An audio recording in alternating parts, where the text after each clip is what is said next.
नमस्कार, यालसा.com आप सभी का स्वागत है। साक्षात्कार संख्या 622। आज हमारे साथ है धर्मपाल जी मील, जिनकी संस्था है बालाजी शिक्षण संस्थान नगरदास की जी सर। तो टाइम देने के लिए बहुत बहुत धन्यवाद। आगे बढ़ने से पहले नियमित सत्य बता दूँ, एक तो वीडियो यालसा.com संपत्ति रहेगा, इसमें जो कुछ करें उसके आप जिम्मेदार होंगे। इसका कोई व्यावसायिक पे हमारे लिखित में नहीं होगा। एक बार हम इंटरनेट पर एडिट करके अपलोड करते हटाएंगे नहीं। तो शुरुआत करते हैं पारिवारिक परिचय से। बताएँ परिवार के बारे में।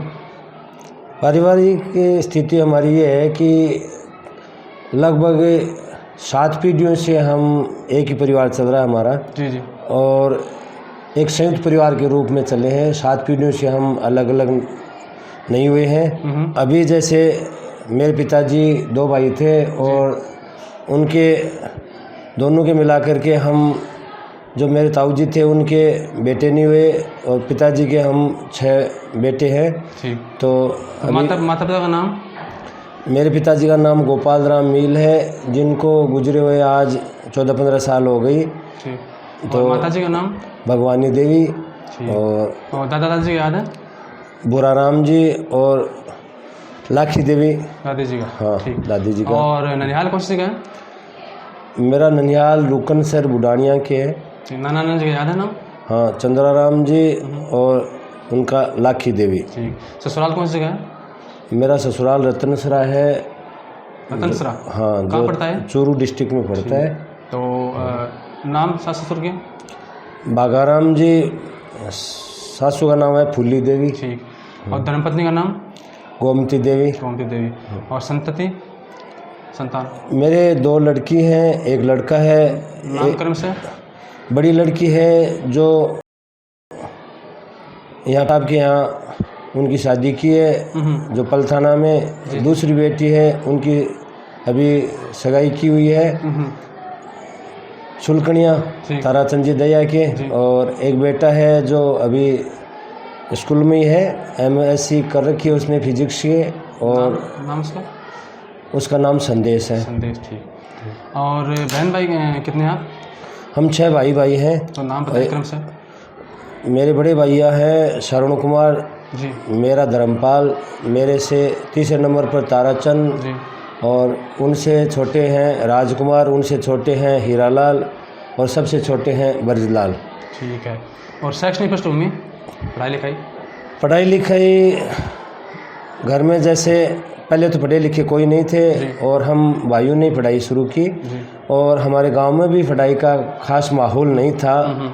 मेरा गांव वैसे विदेश से पैसा कमाने में रुचि रखता था, लेकिन हमें पता चला कि शिक्षा के बगैर कुछ नहीं होता। तो इस शिक्षा की अलख को जगाने के लिए हम लोग परेशान हुए थे। पढ़ने के लिए ढांढन जाते थे, बड़ी कठिनाई से परेशान होते थे। तो फिर देखा कि भाई क्यों न ये शिक्षा का काम हम खुद समय कर दें। तो ये स्कूल शुरू की और इसमें हमारे पिताजी का पूरा सहयोग रहा। तो आज जैसे मान लो हम पूरे परिवार में हम 6 भाई और सब मिला करके 33 आदमी संयुक्त परिवार के रूप में रहते हैं। और इस क्षेत्र को शिक्षित करने के लिए जो हमने बीड़ा उठाया है उसको बखूबी निभा रहे हैं। तो 2-4 बातें और पूछ लूँ। प्रिय मित्र आपके? मेरे सभी मित्र हैं, जो शिक्षाविद होते हैं वो मेरे मित्र होते हैं और जो शिक्षा में रुचि रखते हैं वो मेरे मित्र होते हैं, सखे। तो प्रिय गुरुजी जिनको याद करना चाहें? मेरे गुरुजी वैसे तो 5वीं तक के भानु सिंह जी मास्टर, जिनको कहते मेरे ही गांव के हैं, वो हैं जी। हाँ, बाकी हमारे ये बागिर जी माईचा जो ढांढन में मेरे को गुरुजी मिले, इधर रामगढ़ में रेखाराम जी, जिनको मैं गुरु मानता हूँ। जी। और प्रिय खेल जिसमें रुचि रही आपकी? खेल का टाइम नहीं रहा, बाकी खेल में रुचि रहती थी। जो गांव में जैसे कबड्डी है, खो खो है, कुश्ती है। अच्छा, वो जैसे देसी खेल। हाँ। और साहित्य में कोई रुचि रही है आपकी? साहित्य में भाई कविता लिखना, गाने लिखना, थोड़ा थोड़ा। किसी को विशेष लेखक को पढ़ा हो, उससे ज़्यादा प्रभावित रहे आप? जैसे प्रेमचंद है, जैसे हरिप्रसाद द्विवेदी है, आचार्य चतुर्सेन है, माधव वर्मा है, कहानियों में ज़्यादा रुचि रही है, तो प्रेमचंद जी की कहानियाँ वो हैं। पढ़ी हैं। अच्छा। हाँ, बूढ़ी दादी, वो बूढ़ी काकी, हाँ। काकी, हाँ गोदान है ना, बिल्कुल। हाँ, उनके सुभाष गेहूं, उपन्यास भी रुचि से अहंकार। करते। हाँ, तो प्रिय फिल्मों में रुचि रही है कि आपकी? हाँ, रुचि रहे। प्रिय फिल्म? हाँ, मेरी प्रिय फिल्म सनी देओल की ज़्यादा देखता हूँ, और वैसे बॉर्डर फिल्म मेरी सबसे प्रिय फिल्म है। प्रिय फिल्म रही है। अच्छा, और कोई नायक तो आपने बता दिया, सनी देओल। नायिका सब ठीक है। ठीक है। अच्छा, प्रिय आदर्श जिसमें जैसे आप प्रभावित हों, प्रेरित हों, और जीवन में भी इस जैसा बनना है, उसके विचार में ज़्यादा प्रभावित करते हैं ऐसे? प्रभावित जैसे वैसे तो गांधी जी से, बाकी अपने APJ अब्दुल कलाम साहब से, जो वो एक निर्विवाद शख्स हुए हैं हिंदुस्तान में। हाँ बिल्कुल, स्वामी विवेकानंद जी से भी। और अब ये भूमि कितनी है अपनी? ये 125 बीघा खेत है अपना, जी जी, जिसके कोने पे ये स्कूल बनी हुई है। और भ्रमण किया कहीं राजस्थान से? बच्चों को लेके गए हम, जैसे हर साल टूर लेके जाते हैं। अभी कोरोना में तो नहीं लेके गए, बाकी दूर दूर तक जाते हैं। जी जी जी। हाँ। तो आजीविका के मामले में शुरुआत कैसे हुई आपकी? स्कूल से हुई कि पहले भी? नहीं, पहले हमने खेती का ही काम किया। अच्छा। और इसके बाद जैसे मान लो पिताजी विदेश रहते थे उससे पहले, और बाद में बड़े भैया हैं वो भी विदेश गए।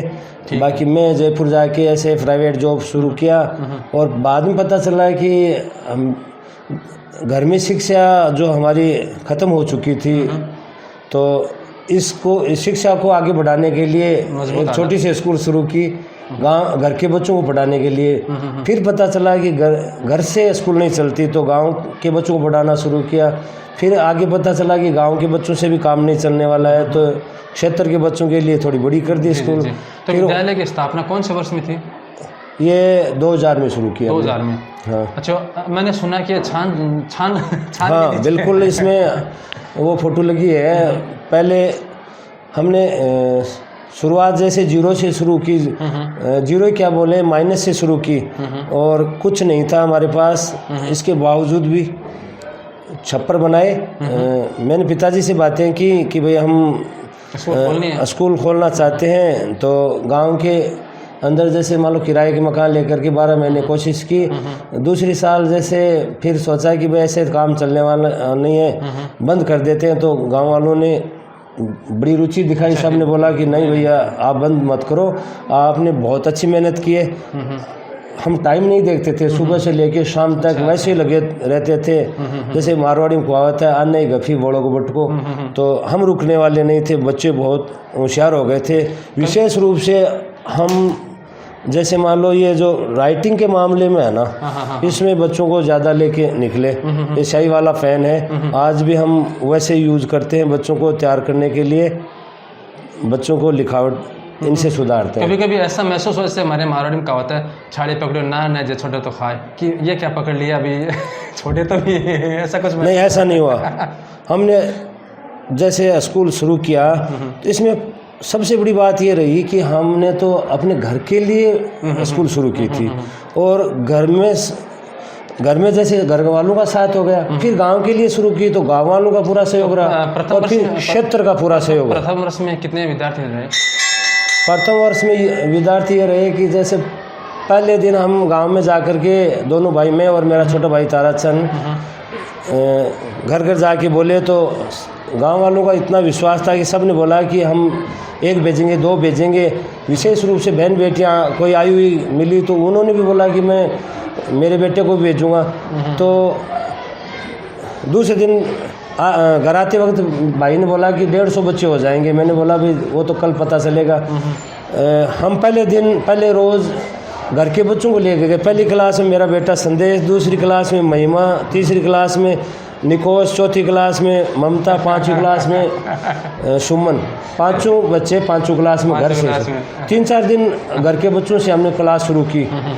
फिर गांव वालों को जाके बोला, तो गांव वालों ने पूरा सहयोग दिया, और पहले 70 में ही रोज़ बच्चे बढ़ते थे। तो हमने उम्मीद की थी 50 बच्चे हो जाएंगे, लेकिन 80 के करीब बच्चे हो गए पहले सत्र में, सिर्फ मेरे गांव से। तो आपका टर्निंग पॉइंट क्या रहा? मैंने सुना 8वीं में वगैरह मेरिट वगैरह आपको पता नहीं था, अखबार में जाके पता चला ऐसे कुछ? टर्निंग पॉइंट वही वो मारवाड़ी वाली कहावत की आने गफ़ी मोड़ा को बटको मेहनत, इसके अलावा और सबसे बड़ा पॉइंट ये रहा आपसी सहयोग। जी जी जी। जो घर से भी और गांव से भी और क्षेत्र से भी हम जिसके पास जाके खड़े हो गए वो हमारे साथ हो गए, वो अच्छा रहा। हाँ। वर्तमान स्वरूप के बारे में बात करें तो विद्यालय में जैसे कि क्या क्या सुविधाएं से मैंने देखा गैराज है वहाँ? बिल्कुल सारी जो हमने जो मोदी जी का मुहिम है भाई जन तक शिक्षण का, हाँ वो जन वो तो है ही है। खुद का प्रोडक्ट मतलब स्थानीय मतलब अपने देश का, तो अपना खुद का प्रोडक्ट होता है। जैसे भले ही मकान बनाना हो, पहले वो छप्पर की बात आई तो छप्पर बनाया मेरे पिताजी ने, हमने वो मजदूर का लेबर का काम किया और पिताजी ने मिस्त्री का काम किया। और फिर जैसे छप्पर पिताजी ने वो छान बना दी, हमने पुले पकड़ा दिए। इस तरह से वो खुद का ही काम है। आज भी जैसे मान लो हमारे पास अभी लगभग बस तो नहीं है, एक बस जैसे पुरानी थी उसकी बॉडी हमने खुद यहाँ बना ली। अच्छा बढ़िया बात है। कितने वाहन अभी? 15 बस है और बस हैं तो सारी एकदम गैराज का काम कर लेते हैं ना? सारी बस एकदम ऐसे जैसे मेरी टेबल पर ऐसे मिट्टी मिल सकती है लेकिन बसों में नहीं मिलती, इतनी साफ सफाई रहती है। वरना हम देखते हैं बसें बड़ी खस्ता हालत में होती हैं विद्यालय की। हाँ उसका रीज़न है, एक भाई है वो बस ही संभालता है, एक भाई है कागज़ संभालता है, एक भाई जैसे मान लो मैं मानूँ अभिभावकों से बातें करता है। इस तरह सबका अलग अलग काम है, वैसे भाई सब साथ में है। तो वो अच्छी बात है क्योंकि देखो संगठन में शक्ति होती है ना, आपने सुना। हाँ।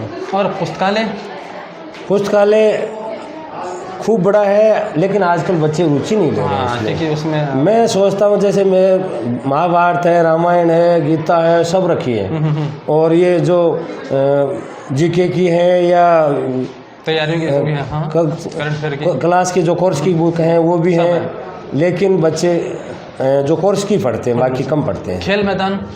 खेल मैदान काफ़ी है और अपने यहाँ जैसे मान लो राज्य जिला स्तर के 1-2 बार मैच भी हुए हैं। अच्छा। हाँ सॉफ्टबॉल के मैच करवाए थे हमने, अच्छी परफॉर्मेंस रही। तो कोई किसी टूर्नामेंट में आपकी भी टीम जीती है? बिल्कुल। हमने बोला ना भाई हम काम खुद करते हैं, तो यहाँ मेरे गांव में शिक्षा का माहौल थोड़ा सा कम था, तो खेल में ले जाने के लिए तैयार किया, तो गांव वालों ने थोड़ी सी रुचि कम दिखाई, तो खुद के ही बेटे को भतीजे को लेके गया। आपके गांव यालसर में कुश्ती के लिए गया था मैं। अच्छा। और जी बड़े में नहीं स्कूल का हुआ था। अच्छा स्कूल, हाँ स्कूल का भी हुआ था। और जिला स्तर के हुए थे, कुश्ती में लेके गया था, दौड़ में लेके गया था और जिला स्तर पर नंबर पड़ा था। एक जो भतीजी है वो राज्य स्तर में भी जाके आई है और एक बिटिया है वो सॉफ्टबॉल में राज्य स्तर में खेल के आई है। अच्छी बात। बाकी जैसे मान लो खेल को थोड़ा सा कम करके, हाँ हमारे यहाँ जैसे माहौल ये है कि खेल तो बच्चे घर में खेलों से खराब हो जाते हैं, पढ़ाई में निकालते हैं। खेल कूदोगे वो खराब, पढ़ोगे वो नवाब। अच्छा विद्यार्थी कहाँ से आते हैं दूर दूर से? इस पूरे क्षेत्र से ही आते हैं, जैसे करीब 30-40 किलोमीटर तक के दायरे से हम बस लगा रखे हैं। और ज़्यादा हम ये बॉर्डर पर है ये गाँव, सीकर के कम है, 60% 70% बच्चे चूरू जिले के। हाँ वर्तमान विद्यार्थियों की संख्या? हाँ कोरोना की वजह से कम हो गए, वरना तो 1500 बच्चे थे, अभी 1150 बच्चे हैं। कम हो गए। हाँ। तो कौन कौन सी संकाय? सारे संकाय हैं? नहीं सारे तो नहीं होते, जैसे अपने पास साइंस में मैथ और बायो है दोनों। हाँ ठीक है। हाँ एग्रीकल्चर है। हाँ। और आर्ट्स है। कॉमर्स नहीं है? नहीं कॉमर्स नहीं है। चलो कॉमर्स के शायद विद्यार्थी भी नहीं हो, कम होंगे ना? नहीं अपने बाहर गाँव में लेते नहीं। ठीक है। तो उच्च शिक्षण में या जैसे कि सफल विद्यार्थी जिनके बारे में एकदम बात करना चाहें आप कि भाई? हाँ काफ़ी सारे बच्चे हैं, जैसे अभी हमारा स्टूडेंट राजस्थान को टॉप किया है। अभी फिजिक्स की जो लेक्चरर की भर्ती थी, स्कूल लेक्चरर की, उसमें पूरे राजस्थान में टॉप किया। ये स्टूडेंट क्यों बोलूँ मैं, मेरा ही भतीजा है योगेंद्र मील, जिसने राजस्थान टॉप किया है। अभी जैसे मान लो हमारे बच्चे काफ़ी अभी दिल्ली पढ़ रहे हैं, उनके एक की तो पत्रिका में कविताएं आती रहती हैं। अच्छा। हाँ कहानियाँ आती हैं। हाँ बिल्कुल। तो अन्य विद्यार्थियों से आप किस तरीके से भिन्न पाते हैं अपने विद्यालय को, और जो लक्ष्य आपने तय किया था विद्यालय की स्थापना के समय, तो उसमें कितनी सफलता मिली आपको? उसमें ये है कि जैसे मान लो अन्य में अनुशासन कम लगता है मेरे को, पता नहीं क्या कारण है, मुझे तो यहाँ अनुशासन ठीक लगता है और यहाँ के बच्चे अनुशासित होते हैं। और बाद में पता चलता है, अभी बाद में बच्चे मिलते हैं तो बोलते हैं कि सर आपको देख के हम चलते हैं। और मैं वैसे वही गांधीवादी सिद्धांत पे चलता हूँ कि भाई पहले खुद करता हूँ फिर बच्चों पर, जैसे किसी तरह कोई नशा नहीं करता। जी, हाँ। और बच्चों को भी नहीं करने देता। सही है। चाय मीठी सुपारी भी हम लोग खाते नहीं, तो बच्चों को भी नहीं खाने देते। बाकी जैसे मान लो उनके बैग वगैरह चेक करते रहते हैं, यहाँ कोई बच्चा मोबाइल वगैरह नहीं लाता। और बार बार जैसे महीने सप्ताह से बैग चेक कर लेते हैं, और वैसे कभी भी बच्चे को चेक कर लेते हैं। कभी बच्चे आपस में थोड़ा छिटाकछी होती है, एक दूसरे को बदमाश बच्चे ऐसे थोड़ा, वो भी ध्यान रखना ही बात है? नहीं, ऐसा नहीं होता। हमारा परिवार क्षेत्र को एक प्रेम की मिसाल, क्षेत्र के लिए प्रेम की मिसाल है, और प्रेम से रहना सिखाते हैं। यहाँ बच्चा झगड़ा करके नहीं आता। कोई लक्ष्य जो आप सोचते हैं भी हाँ अभी तक प्राप्त करना बाकी अधूरा रहा, जैसे आपने सोचा कुछ? बस लक्ष्य के लिए कॉलेज खोलना है, जैसे कोई तकनीकी विद्यालय में और स्थापना करनी है, या जैसे कि कोई छात्रवृत्ति वगैरह का प्रोत्साहन देना है, जैसे कि तकनीक का और को समावेश करना है। ये था कि जैसे अभी भाई गरीब की गत गरीबी जाने, तो मैं काफ़ी, मेरी पारिवारिक पृष्ठभूमि गरीबी से गुजरी है, तो मैं चाहता हूँ कि भाई जो गरीब बच्चे हैं उनको फ्री में शिक्षा दे दूँ। लेकिन ये कोरोना की वजह से उतना नहीं कर पा रहे हैं, बाकी हम करते हैं, वो खुल्लम खुल्ला कर दें तो सारी पूरा एरिया ही गरीब है। सही है। तो कोई प्रोजेक्टर वगैरह का इस्तेमाल करना, कंप्यूटर का लोगों से बच्चों को सिखाना, जैसे कि अन्य चीज़ें जैसे बिल्कुल शिक्षा में ऑनलाइन वगैरह है, शिक्षा में नवाचार के लिए अपना ये विद्यालय जाना जाता है। अभी हम देखते हैं कि मैं पढ़ता था तो कोई एक्स्ट्रा क्लास लेना सरकारी स्कूलों में, जैसे मान लो सरकारी स्कूल ही थी उस समय, प्राइवेट भी कुछ थी, लेकिन एक्स्ट्रा क्लास वगैरह नहीं जानते थे। आजकल तो एक्स्ट्रा क्लास है, संडे को भी हम क्लास लगाते हैं, छुट्टी के दिन भी क्लास लगाते हैं, खूब मेहनत करते हैं। हॉस्टल जैसे अपने पास एक बेहतरीन हॉस्टल है, जिसमें खाने की बात करें तो वो खाना बच्चे को मिलता है जो मैं और मेरा परिवार खाता है, मेरे बच्चे खाते हैं। वही होना चाहिए। और सबसे बड़ी बात एक और है, यहाँ किसी को ये नहीं पता चलता कि ये इनके घर का बच्चा है या बाहर का बच्चा है। बच्चों को इतना प्रेम देते हैं हम लोग कि भाई बच्चे के मुंह से निकलता है कि पापा। अच्छी बात। अच्छा, वर्तमान शिक्षा में, क्योंकि देखिए किसी भी क्षेत्र में सुधार की गुंजाइश हमेशा बनी रहेगी, तो आपको लगता है कि जो ये ढांचा बना हुआ है, जो ये अपना जो कहते हैं ढर्रा सा बना हुआ है, बिल्कुल, और इसमें शिक्षण व्यवस्था में सुधार की गुंजाइश आपके नजरिए से? हाँ बिल्कुल, मेरे को ऐसा लग रहा है कि आने वाले टाइम में शिक्षा का स्तर और गिर जाएगा। इसमें सुधार की बहुत ज़्यादा ज़रूरत है। जैसे कोई भी टीचर है, वो भले ही वो प्राइवेट ही क्यों ना हो, सरकारी की तो बात ही क्या करे। जी। सरकारी टीचर बन गया, वो अपने आप को सरकारी जमाई समझता है, वो मेहनत नहीं करता। वैसे ही प्राइवेट में भी यही हालत है। प्राइवेट टीचर जैसे मान लो वो हो गया कि भाई मेरे को आप निकाल नहीं सकते, तो वो मेहनत करना बंद कर देते हैं। जबकि बीड़ा ये उठाया उसने कि भाई मैं समाज को शिक्षित कर दूंगा, तो उस शिक्षा की बीड़े को लेने के बावजूद वो तफरी लेना चाहते हैं। तो मैं ये चाहता हूँ कि भाई शिक्षा के क्षेत्र में काफ़ी सुधार की आवश्यकता है। जैसे टाइम टेबल है, सिर्फ 5 घंटे 4 घंटे स्कूल लगा करके बच्चों को छोड़ दिया, इससे थोड़ी होता है। बच्चे पढ़ना चाहते हैं, टीचर पढ़ाना चाहिए। सब एक जैसे भी नहीं होते, कुछ कमज़ोर होते हैं, कुछ मेधावी होते हैं। नहीं, जो कमज़ोर हैं उनको ज़्यादा पढ़ाना चाहिए, और मेधावी हैं वो तो अपने आप ही पढ़ लेते हैं। अलग भी होती है बच्चों में। लेकिन हम एक्स्ट्रा क्लास लेते हैं, तो मेधावी बच्चे, जो होशियार बच्चे हैं, वही तो क्या करते हैं, क्लास लेते हैं। तो विदेशों की बनिस्बत जो भारतीय शिक्षण व्यवस्था जो है, ढांचा जो है, इसलिए कि हम क्या करते हैं कि यहाँ अध्ययन करते हैं, और वहाँ जो है हमें नौकरियाँ प्राथमिकता मिलती है भारतीयों को। और अगर रैंकिंग की बात करते हैं तो टॉप जो 150 हैं उसमें से हमारा एक भी यूनिवर्सिटी का नहीं आ पाता है।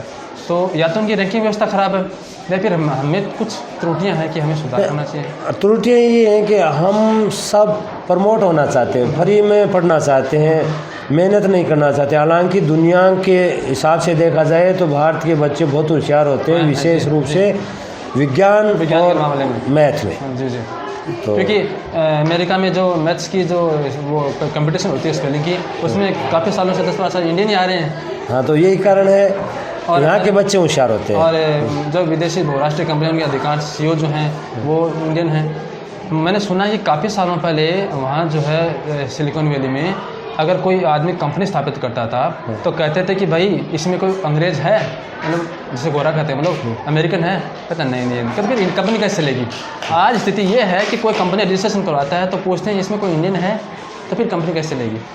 तो उन्होंने मेहनत की है ना, मेहनत के बलबूते पर ही उनको जाना जाता है। और मेहनत के साथ साथ दिमाग भी तो है। दिमाग भी सही है। और मैं आपको बड़ी बात बताऊं कि दिमाग भारत के लोगों में तो है ही है, मेरे इस क्षेत्र के लोगों में दिमाग बहुत ज़्यादा है। प्रतिभाएं एक से एक भरी पड़ी हैं। पहले मेरे गांव में मैंने महसूस किया कि MBBS किया हुआ कोई आदमी डॉक्टर यहाँ आया हुआ नहीं था। जी जी। आज जैसे मान लो ये सोच लें कि इस बच्चे को बनाना है, MBBS करवाना है इससे, तो वो निकल जाता है।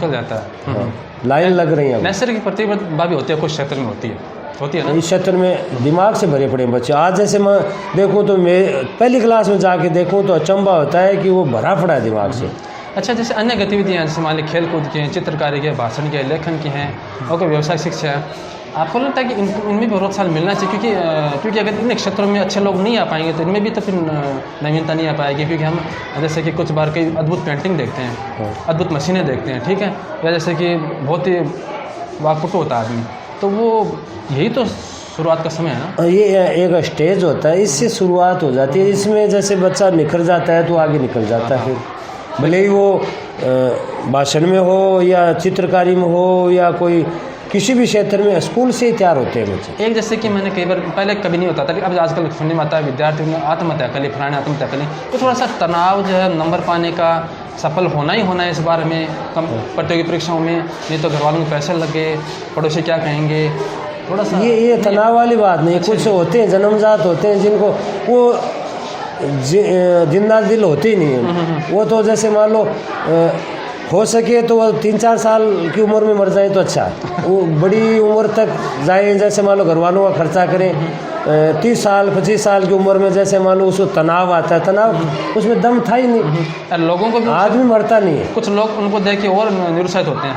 हाँ बिल्कुल। हाँ। तनाव से नहीं मरता मेरे समझ में। तनाव किस बात का, जैसे अभी कोरोना आया, लोग बाग जैसे मान लो तनाव किस बात का तनाव। ये तो जीवन एक खेल है, जितना अपने को खेलना है उतना खेल लो। जी जी जी। और जिस दिन जाना है टाइम तो अपने आप पूरा हो जाएगा, खुद क्यों जाए। जी जी। एक जैसे शिक्षा जो उसको कुछ लोगों ने संपूर्णतः व्यवसाय, हालांकि व्यवसाय करो, सब कुछ व्यवसाय है, राजनीति व्यवसाय है, लेकिन उसमें जो सेवा भाव का मुख्य जो हमारा उद्देश्य है कहीं ना कहीं वो गौण कर देते हैं। तो ऐसा नहीं होना चाहिए ना। बिल्कुल, अर्थ के बगैर कोई काम नहीं होता। नहीं होता। आपकी बात सही है कि संवेदना बनी रहनी चाहिए ना। बनने नहीं देते लोग बाग। जैसे अभी मैंने बताया कि भी गरीब को देखना चाहते हैं कि भाई इसकी फीस कम कर दें और कर दें, तो गरीब तो बेचारा कैसे न कैसे करके दे देता है, लेकिन जो अमीर है वो गरीब बन जाता है, तो वो फिर न्याय नहीं होता। फिर ये नहीं पता चलता कौन पात्र है कौन अपात्र है। सरकार भी नहीं कर सकती, तो हम तो कौन सी खेत मूली है। अच्छा, सरकार जो है हमारे शिक्षा और स्वास्थ्य पर जो है GDP का बहुत न्यून हिस्सा खर्च करती है। कुछ देश में 10 से 12 ज़्यादा, हमारे 2-3% में रह जाती है। तो आपको नहीं लगता कि इसमें बढ़ोतरी होनी चाहिए? बिल्कुल, जैसे मान लो तुलनात्मक स्थिति के अनुसार थोड़ा सा ठीक कर देना चाहिए। बाकी वो तो सरकारी लोग जाने, उनको क्या, बड़े लोगों में कमी नहीं निकालता।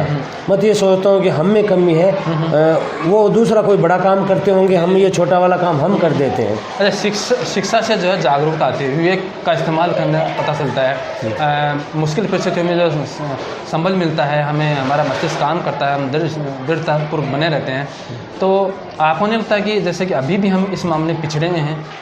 पूरे जोर शोर से सरकार पैसा भी खर्च करती है, प्राइवेट बामा साहब भी जो पैसे खर्च करते हैं, विद्यालय चलवाते हैं, फिर भी जो है कहीं ना कहीं लगता है कि यार थोड़ा सा घर में गरीबी आगे निकाल लो बच्चे को, और जो है वो नहीं, ये एक बहाना है। कोई अभी अपन बोल रहे थे ना आत्महत्या वाला, ये शेम बच्चे की हत्या कर रहे हैं गार्जियन जानबूझ के। गरीबी की वजह से कोई बच्चा शिक्षा से वंचित नहीं रहता। गार्जियन की सोच उल्टी हो रही है। वो अपने खर्चे में जैसे मान लो बीड़ी गुटखा नशा खुद करते हैं, उसमें जैसे मान लो कोई जैसे मान लो रोक नहीं करते, उसमें कोई छूट नहीं है, उसमें कोई कोताही नहीं करी। शिक्षा के क्षेत्र में बच्चे को टाल लेते हैं कि ये खर्चा है, ये बंद कर देते हैं। अपना दारू का नशा वो करते हैं, वो ज़्यादा करेंगे। बोलते हैं कि टेंशन हो गई, बच्चों के बारे में सोच रहा है, तो ये अपने में कमी कर दो। अभी भी जैसे कि हम सरकार प्रयास करते हैं कठोर कानून बनाए, फिर भी जो है बाल मजदूरी और कई जगह बाल विवाह, ये भी तो बच्चों के लिए घातक ही है ना। हाँ, वो आटा साटा है। और कई घर में जैसे मजदूरी करनी पड़ती है, क्या करे। हाँ, जैसे मान लो सरकार उस पर जैसे मान लो दूसरे तरीके से रोक लगाए, इसके अलावा जोखिम वाले काम तो नहीं करने चाहिए बच्चों को। ये बिल्कुल सही है, काम चल सकते हैं। हाँ। जोखिम वाले काम नहीं, उसके कारणों के पीछे जाएंगे, उसकी वो मजदूरी क्यों करवा रहे हैं, घर में अकेला है। हाँ, उनको कुछ उस हिसाब से कोई प्रोत्साहन दे या समाज दे थोड़ी सी, हाँ, तो फिर बात बन सकती है। हाँ, बन सकती है। तो एक मुद्दा आता है वृक्षारोपण। देखिए ग्लोबल वार्मिंग चल रही है, ज्वलंत मुद्दा है। तो बच्चे जो होते हैं वो बहुत ही पावरफुल फोर्स होते हैं, ठीक है। तो कभी ऐसा प्रयास किया, लो भाई बच्चों हज़ारों पौधे लगाओ कहीं भीड़ में ऐसा कुछ किया? नहीं किया।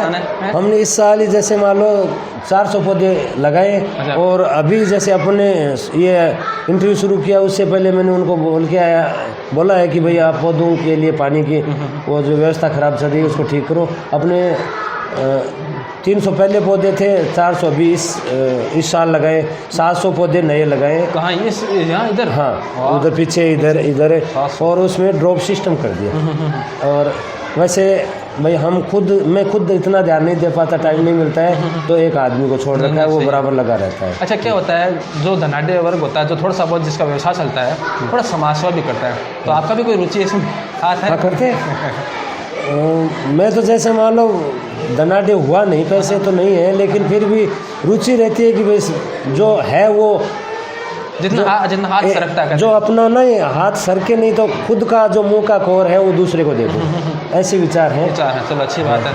अच्छा, तो आप अपना जो विद्यालय समाज है, ठीक है, आपके जो मित्रगण हैं जो गांव के हैं। अच्छा, अंतिम सवाल छोटा सा रह गया, पहले पूछना चाहिए था। आपके नगरदास गांव के बारे में 2-4 लाइन बताएं। नगरदास गांव कितना बड़ा है, क्या है, कौन सी पंचायत है? मेरा छोटा सा गांव है, उसमें 200 घर हो गए। और कहीं कोई कमी है सड़क की, आधारभूत ढांचे की, सड़क की, हॉस्पिटल की कोई कमी है? नहीं, वैसे सारी कमियां हैं, बाकी हम अपना काम निकाल लेते हैं, खुद करते हैं, बीमार हमें होते नहीं। और सड़क की जैसे ये सड़क जा रही है आगे से, और शिक्षा के लिए है। और मेरे गांव की जो सरकारी स्कूल है वो अच्छी चलती है, 8वीं तक है, उसमें करीब सैकड़ों बच्चे हैं। तो गाँव में जैसे क्या होता है कि कुछ गाँव का इतिहास भूतपूर्व होता है, या जैसे गाँव में आदमी जो होते हैं वो कुछ जैसे बड़े होते हैं, तो आपके गाँव में ऐसा कोई है?